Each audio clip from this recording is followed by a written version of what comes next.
ازيكم؟ هنكمل مع بعض قصة عفاف. عشان القصة كانت طويلة ما حبيناش اننا نطول عليكم الفيديو. قصتي كانت كلها تعب ومعاناة والحمد لله. على كل حال وصلت معاكم لتطليق من جوزي عشان يتجوز بنت جيراننا اللي في المزرعة، وازاي بقيت وحيدة.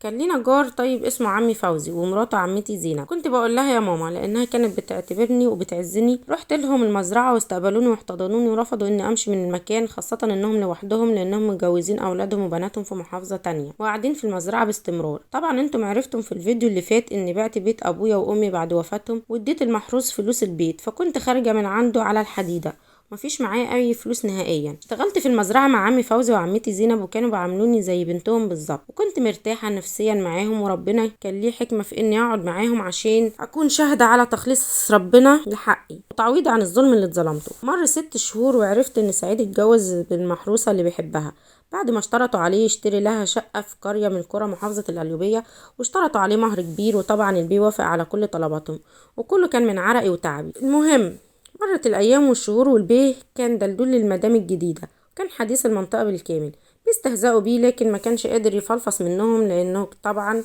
كانوا مكتفينه بمؤخر محترم وقايمة للعروسة ب350,000 جنيه.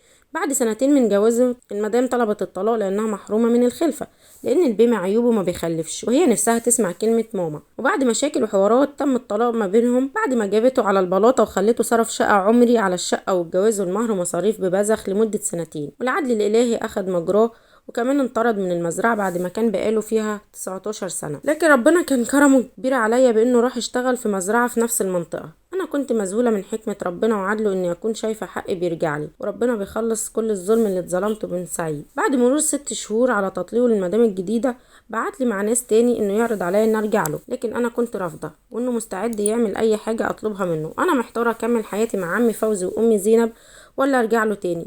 منتظرة رأيكم في الكومنتات. دمتم في أمان الله.